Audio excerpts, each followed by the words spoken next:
and listen to my story about a man named Jed. A poor mountaineer barely kept his family fed. And then one day he was shooting at some food, and up through the ground come a bubbling crude oil, that is, black gold, Texas tea.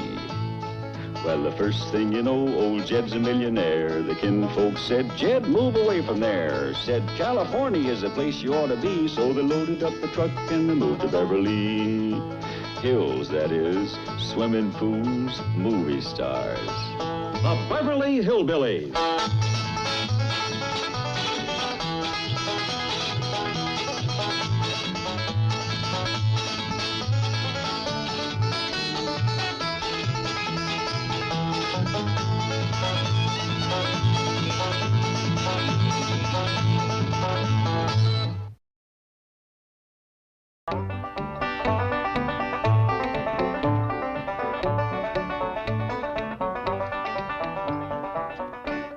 Say, you seen anything of Duke? He went out front with Ellie to fetch the mail. I sure wish they'd hurry. I'm expecting a letter from my sweetie in Hooterville. Sam Drucker? You guessed it, Jed. That's my fella. Oh, you keep him in the sugar jar, do you? That's where he belongs, the sweet old rascal. Here's you and Sam were kind of serious. I guess you think it's kind of silly for someone so old. Not at all. Of course, I ain't no chicken myself. Granny? Granny, you got a letter from Hooterville. Let me have it. Oh, it's coming with the rest of the mail by Pony Express. Pony Express. Come on, Red Rider.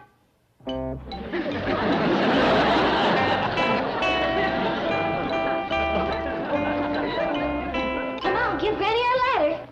The mails ain't slow enough. I have to have an 8 for a postmaster.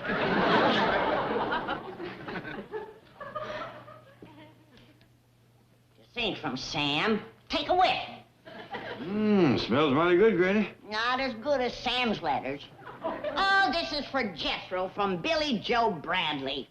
Give me my letter.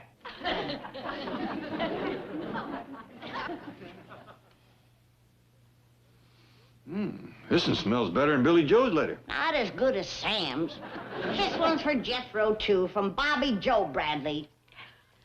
Hi, Jethro. Couple of letters for you. Now, listen, you little goomer. You give me my letter, or you and me is gonna play cowboy and Indian, and the Indian is gonna win.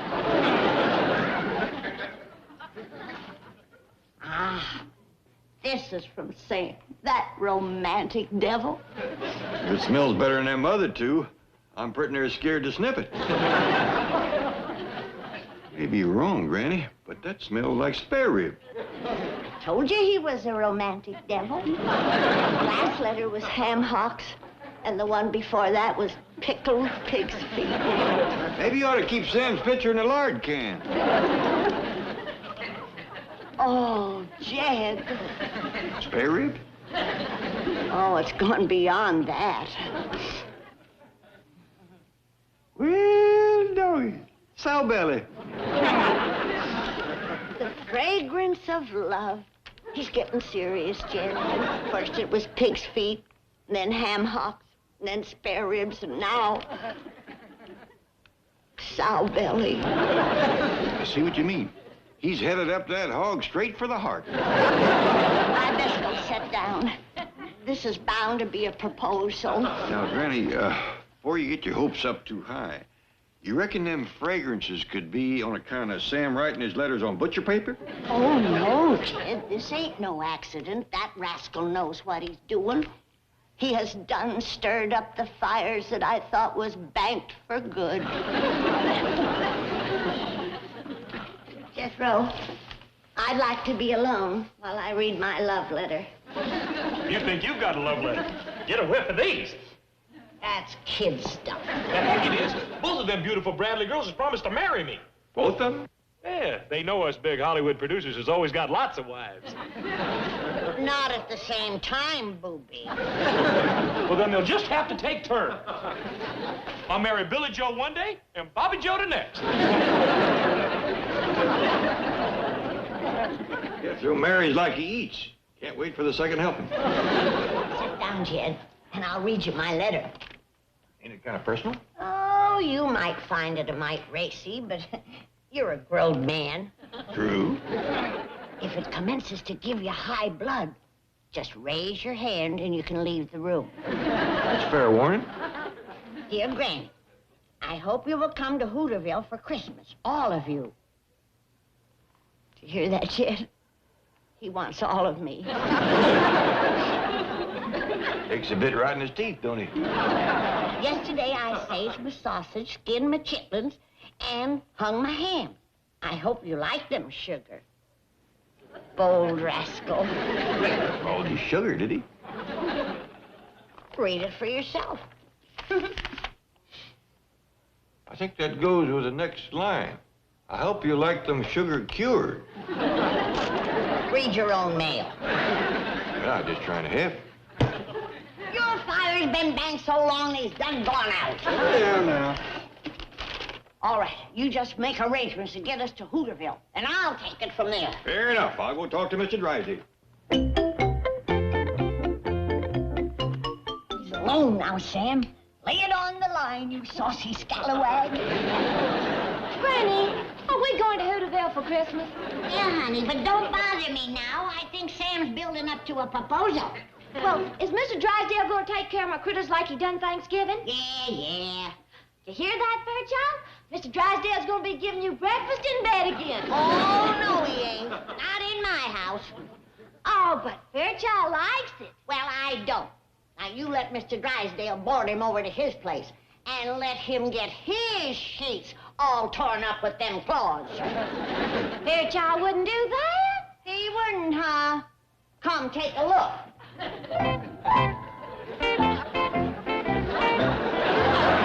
what he done to my very best.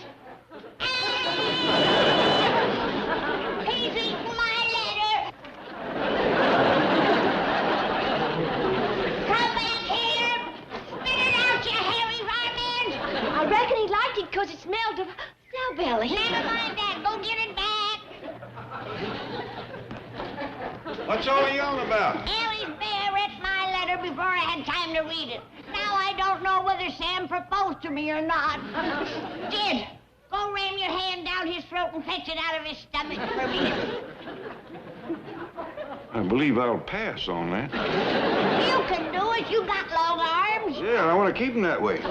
Maybe Ellie can get him to cough it up. Well, if she don't, we're having brisket of bear for supper tonight.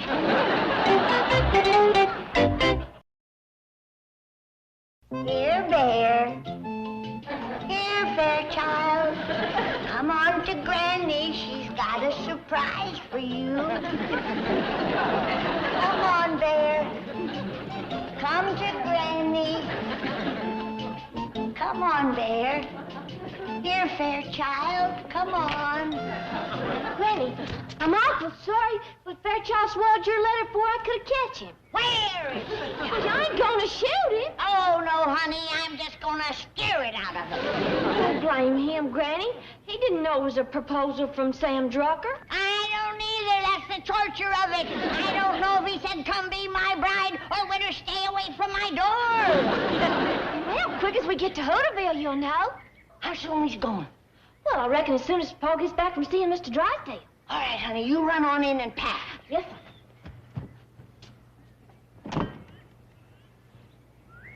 Come on, little bear. Come on to Granny.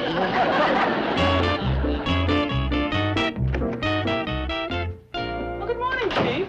Miss Hathaway, are you responsible for the employees of this bank referring to me as Ebenezer Scrooge? No, why do you ask? When I came through the lobby just now, they all chanted in unison, "Here come the Scrooge! Here come the Scrooge!" Now, Chief, in all fairness to the employees, you do not display much holiday spirit. What do they want from me? I gave them half a day off on Christmas. I'm gonna let them celebrate with their families. Your employees can't afford families. They're lucky they're not spending Christmas in jail. Jail? Yes, look what I just took out of my suggestion box. Shocking, vicious, sadistic. I should turn them over to the vice squad.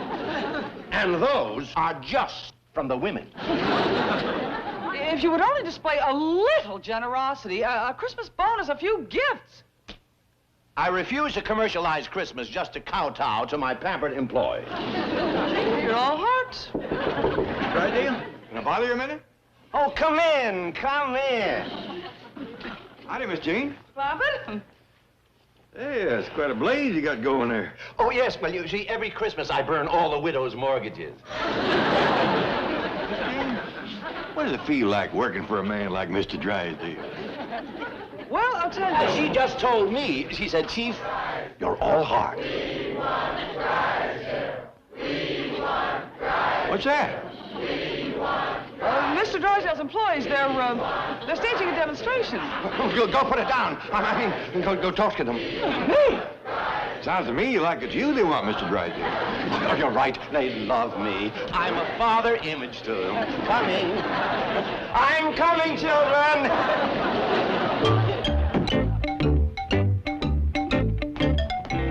Granny, sure hope this operation ain't gonna take too long. It won't. Get my gloves out of the sterilizer and put them on me. Sure am anxious to get to Hooterville. Me too. What else you want me to do? Fetch in the patient, lay him on the operating table, and hold him down whilst I make my incision. Well, that sounds simple enough. Who's the patient? His name is Fairchild. He's out back. Okay. Hey, wait a minute. Hey, you mean Ellie's bear? That's right. I gotta remove a letter out of his stomach. I ain't gonna hold down no bear while you whittle on him. It's all right. I aim to give him a good, stiff jolt of anesthetic. I for sure ain't gonna hold down no drunk bear. Do you want to learn to be a doctor or don't you? Not like this. No, sir. Not me. No. You're a chicken intern. That's right. I'll hold a chicken for you, but not a bear. You scared of a little blood? When it's mine, yes, ma'am. Well, all right. Set up my X-ray camera. And if we hurry, maybe I can read my letter without opening them up. Back!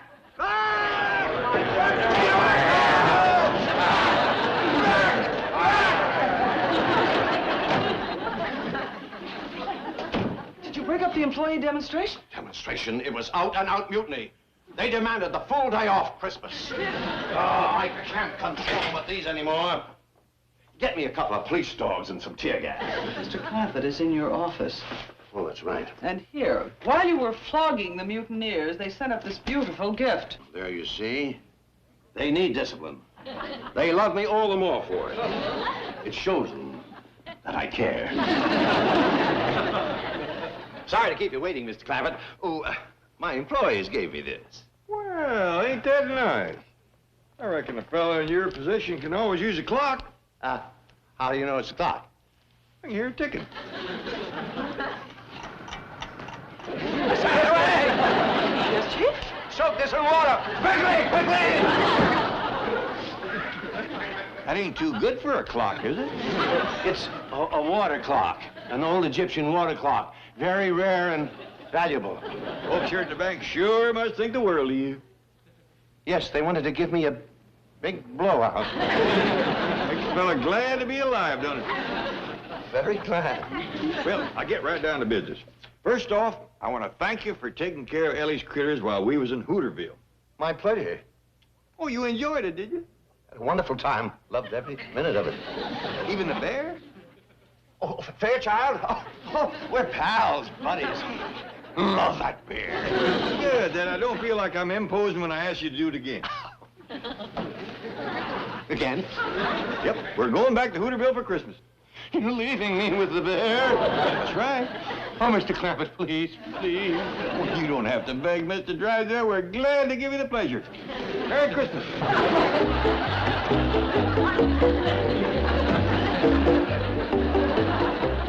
Mr. Drysdale, them employees of yours sure love you. They just sent you up another clock.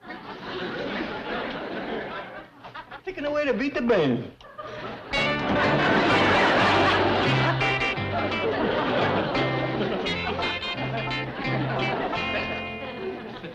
All right, Jethro.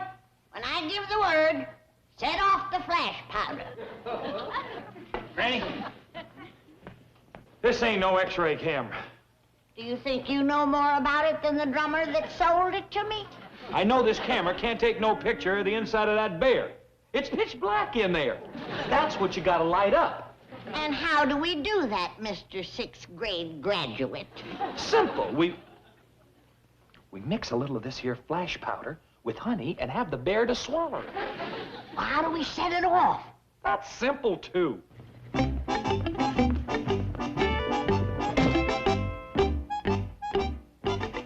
Unscrew the bulb out of the lamp. Now turn on the switch. Now there is live electricity in there. But that bear don't know that because he's a dumb animal. So, we put some honey in there. Then when Mr. Stupid yonder sticks his tongue in to get the honey... Would you do that again, Jethro? I wasn't watching.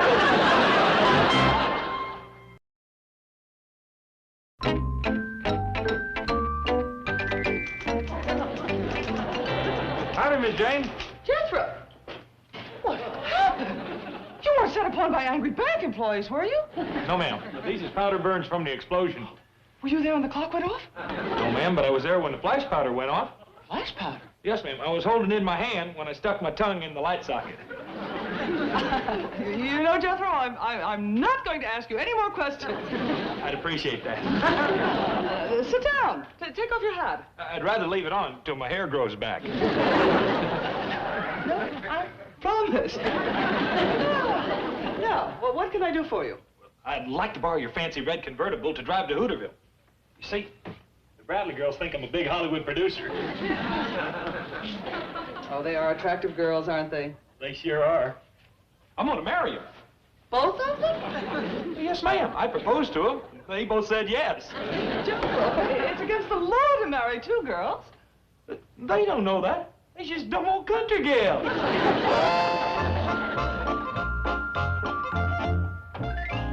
Hi, Billy Joe. Bobby Joe. Morning, Mr. Drucker. I put your postmaster cap back on. We have 2 more love letters to mail to our fiancé, Jethro. And these are going to need stamps made of asbestos. Yes, we're telling him our plans for the honeymoon. Oh, you girls hadn't ought to fool that boy. Fool him? He told us he was a big Hollywood producer. He promised to make us stars. And proposed to both of us. And we both accepted. So, let's just see how he gets out of this mess. Well, I just hope you don't scare the whole Clampett family out of coming to Hooterville for Christmas. Oh, I wouldn't worry about that. Granny wouldn't miss seeing her sweetie. Oh. We know you've been writing to her. Well, nothing like this, not love letters, just newsy stuff. Fact is, I wrote them on butcher paper. Christopher Marlowe wrote some of his most passionate poetry on butcher paper. Come live with me and be my love. Oh, I bet Sam topped that. Come live with me in Hooterville, and we will all... Oh, now, doggone it, you girls cut that out. Granny ain't got a serious thought in her head about me. He proposed. He didn't propose. He proposed. He didn't propose. He proposed.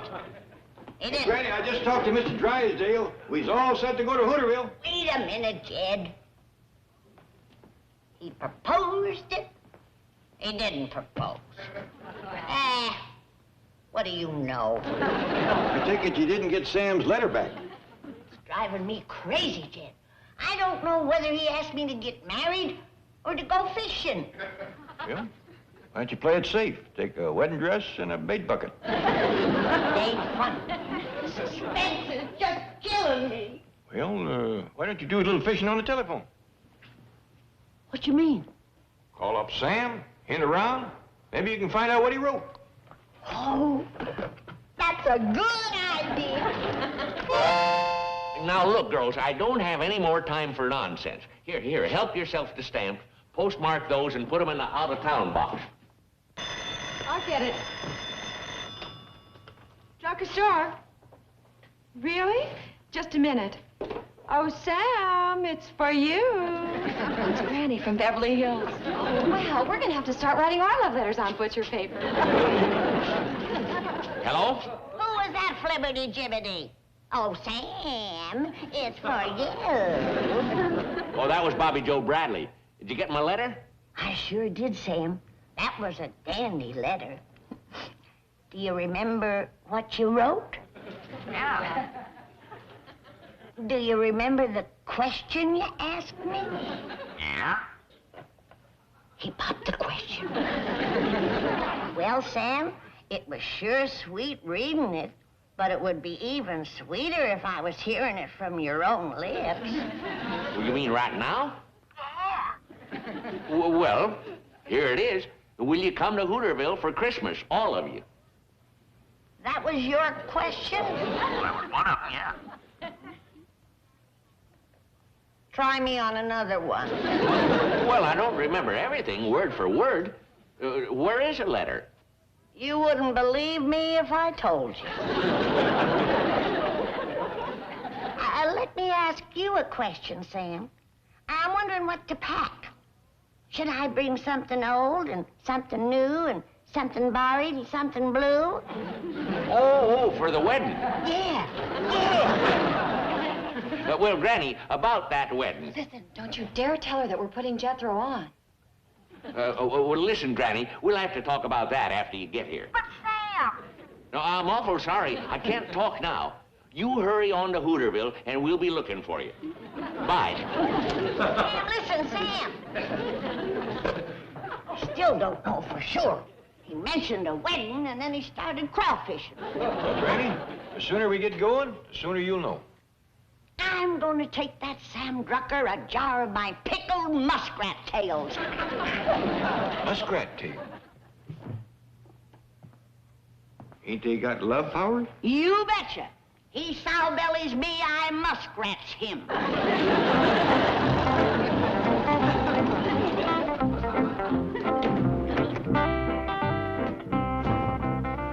Glad you're back, boy. We's ready to start for Hooterville. Not me. I ain't going. Why not? Because I don't want to spend Christmas in the Hooterville jail. And Mr. Drysdale says that's where I'll be if I show my face up there. How come? Because I promised to marry both the Bradley girls. He says they'll get me for alienation of affection, a breach of promise, a bigamy, fraud, and something called a proli-noli dictum. What's a proli-noli dictum? I ain't sure, but he said they could send me to the electric chair. Electric chair? Yes, sir. And once you stuck your tongue in a light socket, you don't want no part of that rascal. I think he was just green. Leave him here, Jed. I just can't wait no longer. Well, how are we going to get there if Jethro don't drive us? Oh, I'll drive you down to the bank, and Miss Jane can drive you the rest of the way. Fairchild's ready to go stay with Mr. Drysdale.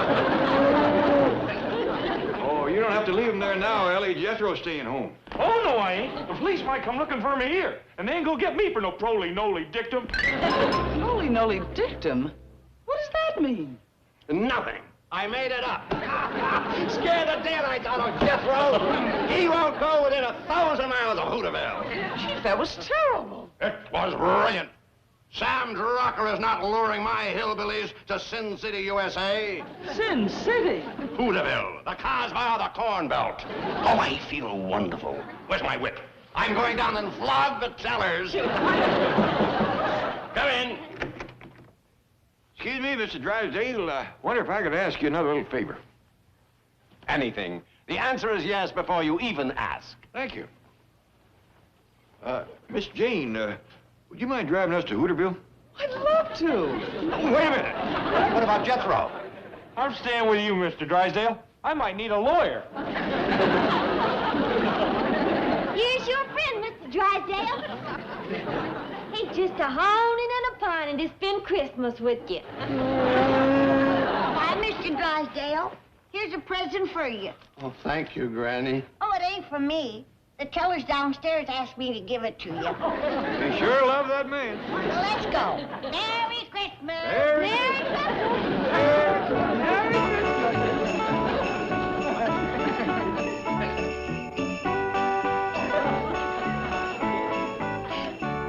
What you crying for, Mr. Drysdale?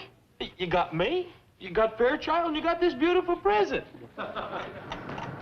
Sounds like a clock. Yeah. I may let this one go off.